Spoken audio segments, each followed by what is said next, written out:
Olá pessoal, tudo bem? Sejam bem-vindos a mais um caso aqui do canal. E essa semana é semana de Páscoa, então eu vou postar vídeo de segunda a domingo, vou postar vídeo a semana inteira. E aí na próxima segunda tem mais vídeo, na sexta-feira eu também pretendo postar. Então não esqueçam de curtir e se inscrever no canal, vai me ajudar muito. Ativem o sininho também para não perder os próximos vídeos e vamos pro caso de hoje.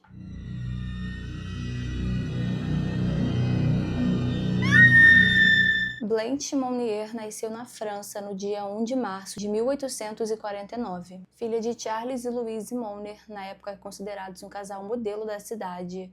Eles eram muito ricos, o pai dela dirigia uma instituição artística local e a mãe dela realizava obras de caridade.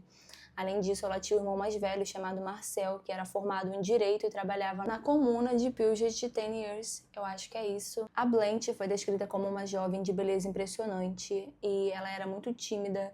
Desde cedo, a mãe dela costumava colocá-la de castigo em um quarto escuro e deixava ela lá trancada por horas. E embora o pai dela soubesse desses castigos, ele não fazia nada para poder impedir que eles acontecessem. Conforme ela crescia, a relação com a mãe ficava cada vez pior. A Blanche era cada vez mais isolada da sociedade e ela até mesmo acabou desenvolvendo anorexia nessa época. Ela sonhava em se tornar freira, só que como ela estava extremamente magra, ela acabou não sendo aceita em um convento e eles recomendaram que ela engordasse um pouquinho para poder tentar de novo uma chance. Em 1973, a avó dela acabou falecendo e as duas eram muito próximas, o que acabou piorando a saúde mental da Blanche e ela foi diagnosticada com demência precoce. A essa altura, ela já vinha tendo crises de histeria e os empregados da casa tinham medo de ir até o quarto dela. Ela começou a tirar a roupa e andar nua em frente à janela que dava acesso para a rua, o que possibilitava que as pessoas que estivessem passando por ali vissem a Blanche do quarto dela sem roupa. E como tinha alguns universitários que passavam por ali, que frequentavam a mesma universidade que o pai da Blanche era reitor, ele acabou ficando envergonhado com isso, o que fez com que essa janela começasse a ficar fechada. E conforme o tempo ia passando, as pessoas viam cada vez menos a Blanche. Em 1976, ninguém via mais a Blanche, ela simplesmente tinha desaparecido. E quando as pessoas perguntavam para a família dela o que tinha acontecido com ela, eles meio que davam umas respostas vazias, né?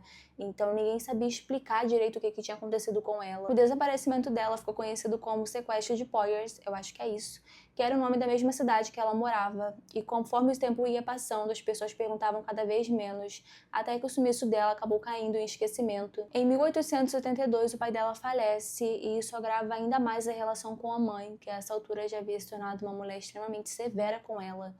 E além disso, uma das empregadas da casa, a Mary, também acaba morrendo.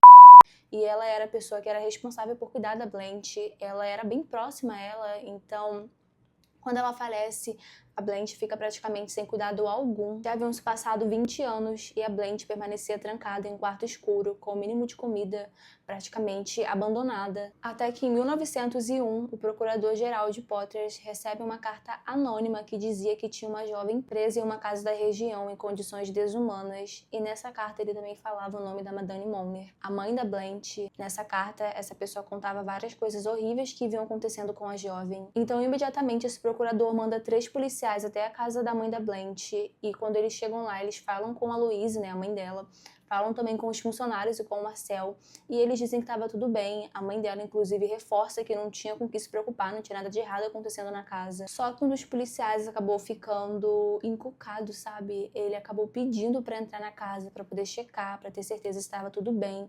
Então a Louise permitiu, só que com a condição de que ele fosse acompanhado por um funcionário de lá e que ele não entrasse em nenhum dos quartos. E ele até que aceitou, só que quando ele estava andando pela casa, de uma das portas do quarto viu um cheiro muito forte. Uma coisa assim que chamou a atenção dele e essa porta estava trancada quando ele tentou abrir. Então ele teve que arrombá-la. E quando eles enfim conseguem abrir essa porta, estava tudo escuro lá dentro e tinha uma mulher extremamente magra em um dos cantos do quarto. Ela estava desnutrida, nua, deitada em um colchão extremamente sujo, cercada de fezes e comidas estragadas.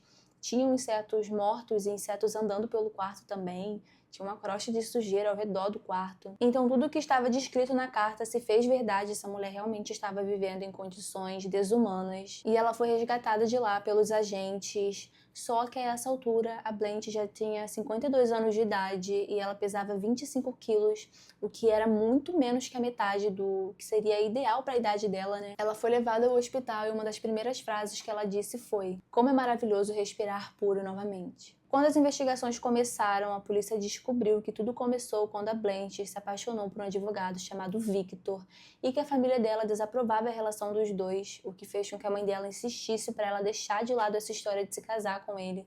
Só que a Blanche, ela era firme no que ela queria ficar com o Victor e ela acabou meio que teimando com a mãe dela, o que fez com que a mãe aprendesse dentro de casa. Algumas teorias dizem que a família da Blanche não aprovava a relação dos dois porque o Victor era republicano e eles monarquistas. Outras teorias também dizem que eles não aprovavam devido à diferença de idade entre os dois. O Victor tinha 38 anos de idade e a Blanche tinha 24 na época. Além disso, ele estava muito abaixo da classe social dela. E uma outra teoria que é extremamente bizarra defende que a Blanche teria engravidado dele antes mesmo de se casar. E para não envergonhar a família, a mãe teria prendido ela dentro de casa e quando o bebê nasceu, ela teria assassinado ele e enterrado ele no quintal. No entanto, nunca houve nenhuma descoberta, né? Então, como eu disse, não passa de teoria. Por fim, a Louise foi presa, mas ela acabou falecendo apenas 15 dias depois devido a complicações cardíacas. O Marcel, irmão da Blanche, foi condenado a 15 meses de prisão por ter sido cúmplice da mãe, mas pouco depois ele foi absolvido porque ele alegou que a própria Blanche não queria sair do quarto e que, além disso, ela também apresentava comportamentos violentos. Mas como o caso já havia ganho grande repercussão pela sociedade, as pessoas haviam ficado extremamente indignadas com tudo o que tinha acontecido e sempre que ele era visto andando na rua ou as pessoas passavam em frente à casa dele, ele era humilhado, o que fez com que ele acabasse se mudando. A Blanche nunca conseguiu se recuperar totalmente e o trauma deixou com inúmeros distúrbios mentais. Ela foi internada em um sanatório em Boise e faleceu em 1913, aos 64 anos de idade. E até hoje ninguém sabe quem enviou aquela carta anônima ao procurador que teria salvo a vida da Blanche.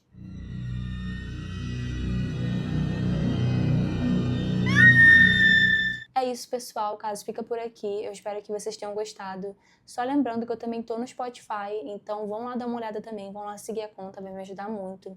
Não esqueçam de se inscrever no canal, de curtir esse vídeo e comentar pra mim aqui embaixo qual é a sua opinião. Só lembrando que essa semana eu vou postar vídeo aqui de segunda a domingo, então vai ter muito material pra vocês, muito conteúdo. E segunda-feira tem vídeo de novo, sexta-feira também, então ativem o sininho pra vocês não perderem nada e até o próximo caso.